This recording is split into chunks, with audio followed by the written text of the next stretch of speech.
morning, brothers and sisters. Good morning. We are talking an Old and New Testament study of the life of Jesus. Now, to get you caught up, we're going to start in the book of Luke this morning, and we're going to talk.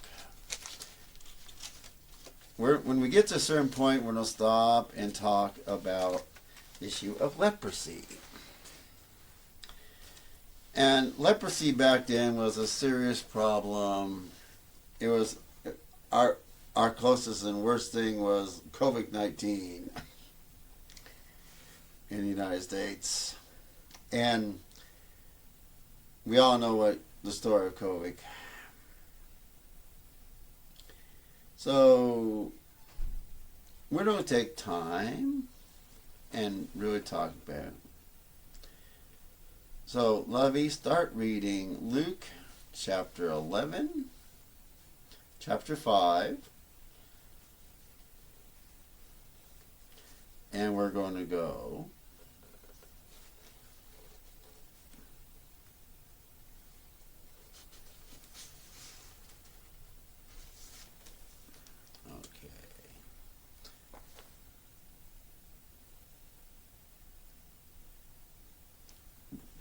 Chapter 5, 11 through 14, please. Okay, but before I start, I want to ask you guys to forgive us for any errors that we have made that you might have noticed. There was a particular error that I made, but right now I'm not sure what that error was, so I'm just asking for your apology and asking for your forgiveness. I'm apologizing, asking for your forgiveness. And we have gone back and studied and found some of our errors, so we'll do our best to put the notes up of what errors were and the corrections at the end of the videos. So the videos will be on YouTube. So let's see. Starting with, we're in Luke, the Gospel of Luke, chapter 5, starting with verse 11. And when they had brought their ships to land, they forsook all and followed him.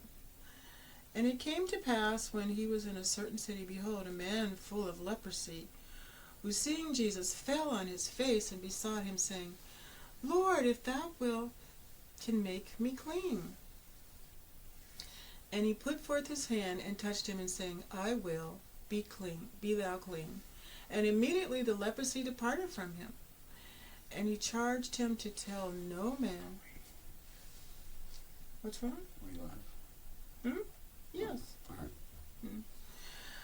And they charged him to tell no man, but go and show himself to the priest, and offer for thy cleansing, according to Moses' commandment, for a testimony unto them. All right. Now, leprosy. This was a serious, serious thing. If this started off in the Old Testament, for Jesus even to approach this man, to do anything, they had a whole bunch of laws and rules about anybody with leprosy. The closest recent one was COVID-19 with us guys, when everyone was wearing face masks, and if someone started coughing, you could have cleared a room. COVID-19 was a pretty serious thing. How many people were told, just stay home, don't even go to work? Which how many people ended up actually working from home as a permanent basis, and how many offices shut down?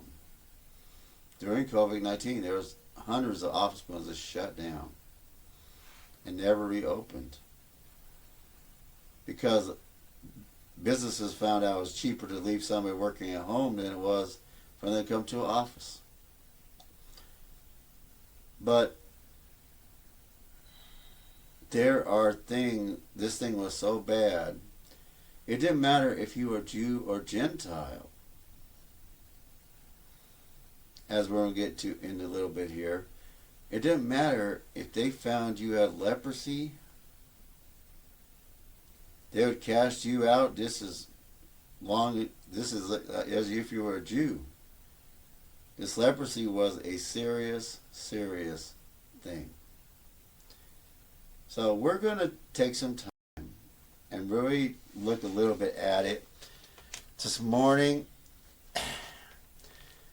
But how would you feel if you ended up getting cast out from your family, from your house, from where you lived, everything, and basically considered a homeless person that had nowhere, no home, no bed. Their home was wherever they wandered, but they had to stay away from the city, away from the walls, away from the people. They had to carry a sign. Not a sign that said homeless, a sign that said unclean. Now, this was no joke. If you were Jewish, the priest would help decide if you had leprosy or this got cut or something, and it was going to go away if you're going to heal up. It was one of the first times in history of the Bible that they had this period where they separated you from everything around you to make sure you weren't contagious. So you didn't want to have this disorder, this problem. Just imagine boils going across your body, and I want my wife, who does a little bit of nursing and stuff, to describe some of the other side effects of this ugly looking thing that would eventually kill you. But it wasn't a pretty sight, leprosy. And to be written into the law at the time, how to treat it, this was very, very unusual. No other disease, nothing has ever been written into law on Moses how to deal with something. So, Lovey, before we get into some of the reading about leprosy, and they have modern treatments for it, describe how painful leprosy would have been back then. Okay, well, leprosy, for me, I don't feel entirely qualified to discuss it because I have a lot of my own personal questions about leprosy. First of all, they have another name for it now. It's called Leporsy disease or something like that. And it's not isolated as like an imperial disease in our processes. In Jesus' time, there were other diseases that were addressed by the law of Moses, but not by name like that. It's mostly it's like a group, like the palsy or something, but not by name like leprosy was. And so leprosy, basically what they found out in modern times, is the inability to feel pain. Your nervous system loses the ability to tell you when you're pushing so hard that you're damaging yourself. So when you go to sweep a broom, if you push the broom really hard, your hand will hurt, and so you'll know to stop doing that. Well, when you have leprosy, your hand doesn't start hurting. Instead, your finger just falls off because you've been pushing the broom so hard. And that's how they get all those sores. First, they get sores all over because they've been pushing so hard they didn't realize they were developing sores, and then after the sores, then things start falling off. So it is a very odd disease. It's not entirely so contagious, but to not be able to feel pain. So I read a book by, I believe, an author called Philip Yancey, and he talks about a life without pain, and how trying to live your Christian life without pain isn't the healthy way to approach life. And he talked about how Jesus, even when they offered him a painkiller when he was on the cross, he refused the painkiller. So pain is a real big part of spiritual life. It's a real big part of human existence. And even some other religions try to address it. Like, for instance, the religion of Buddhism tries to address pain. They have their own approach to pain. It's different because they don't have Jesus. But pain is a significant thing to take a look at, as according to Philip Yancey. So I still have a lot of questions about leprosy and pain and all that. That's something I'm still working through in my life. Pain has been something that held me back from being the best Christian I could be, because the Lord said we must pick up our cross and bear it, and I didn't really want to have anything to do with the pain or the bearing of the cross when I first came to Christ. But, we can't be friends with someone and watch them suffer and not try to help or join in some way. So I had to grow up and stop being a whiner and a baby, and go ahead and accept that this is part of life, and I'm carrying my cross as Jesus did. He's not asking me to do something that he hasn't done. So I'll do my best, but just not don't have a lot of things to share. I really love sharing my faith. So, Lovey, Mm-hmm.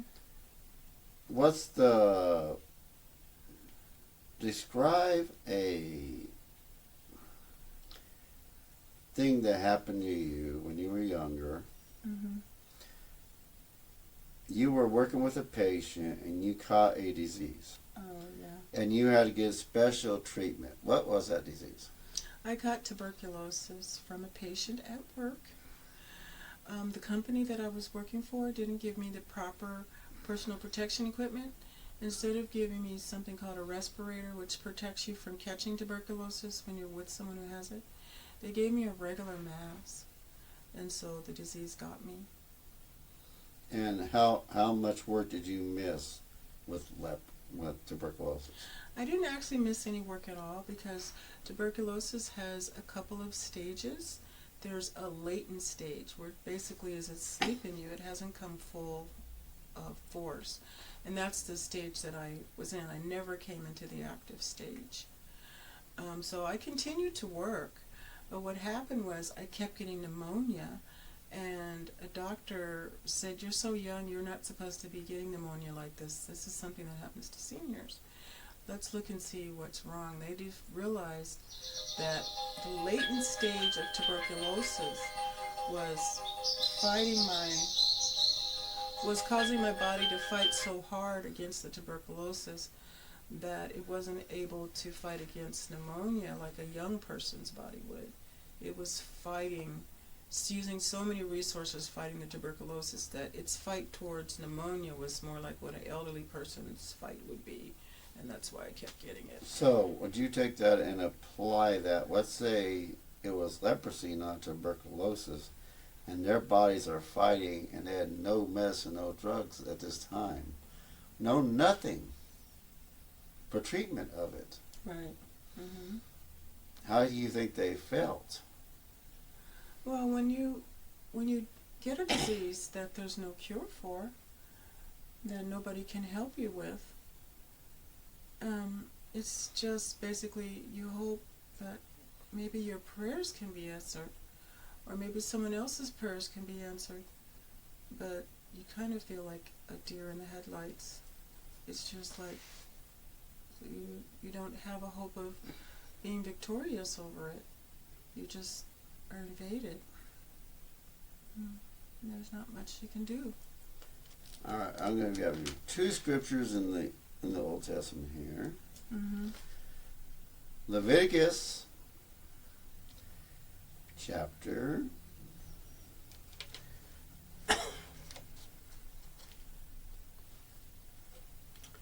13, verse 9 and 10 first. Leviticus 13:9. When the plague of leprosy. Headphones. Oh. When the plague of leprosy is in a man, then he shall be brought unto the priest. And the priest shall see him, and behold, if the rising be in this, what? And it have turned, oh my, he starts to turn colors. There be, oh wow. This is a whole bunch of rules and regulations. So the priest is to look at it and see if it's turning colors and if it's quick and rising. Okay. And if it's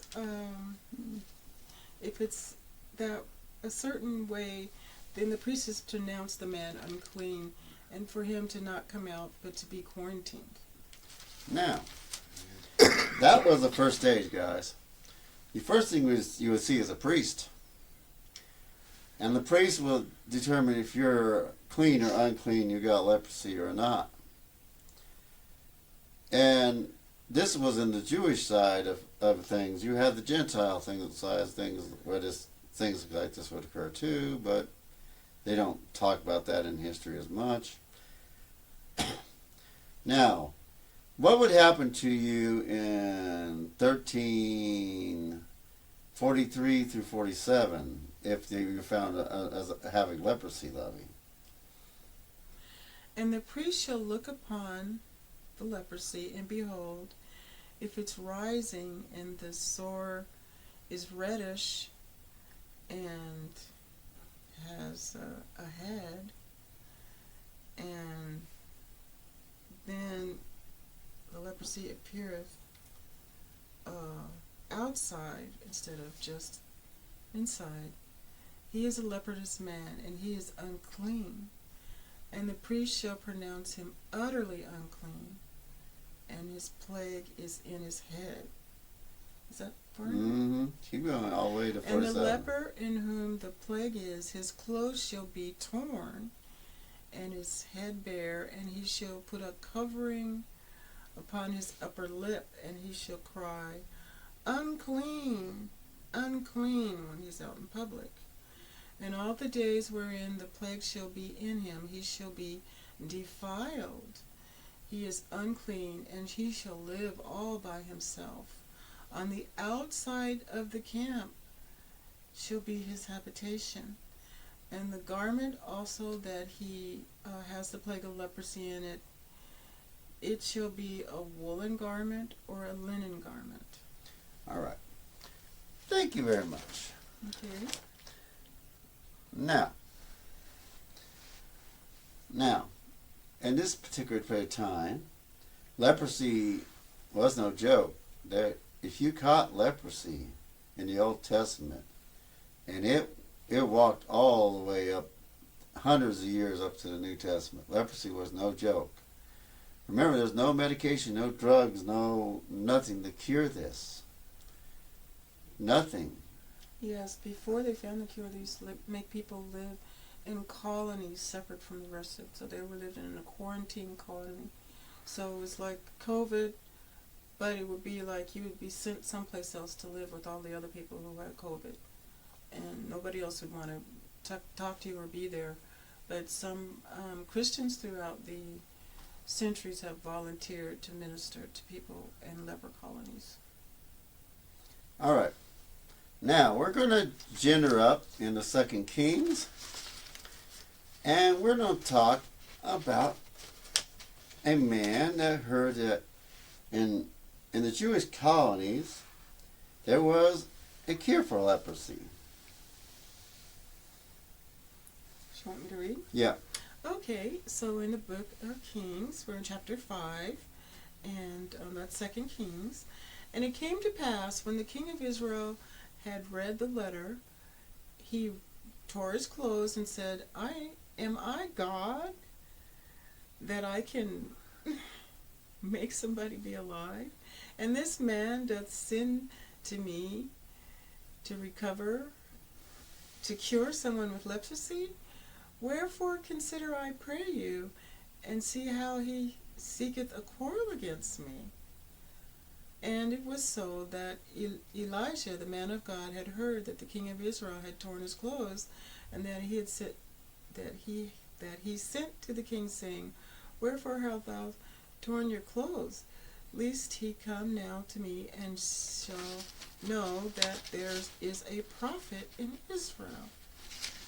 So Naaman came with his horses and his chariot, and he stood at the door of Elisha the prophet's house.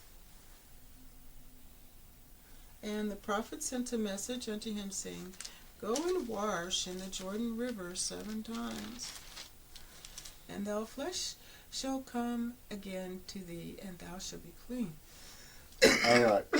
For those on YouTube, we are going to do a secondary video on releasing as the second part of this. But for those on Bigo, just remain on air.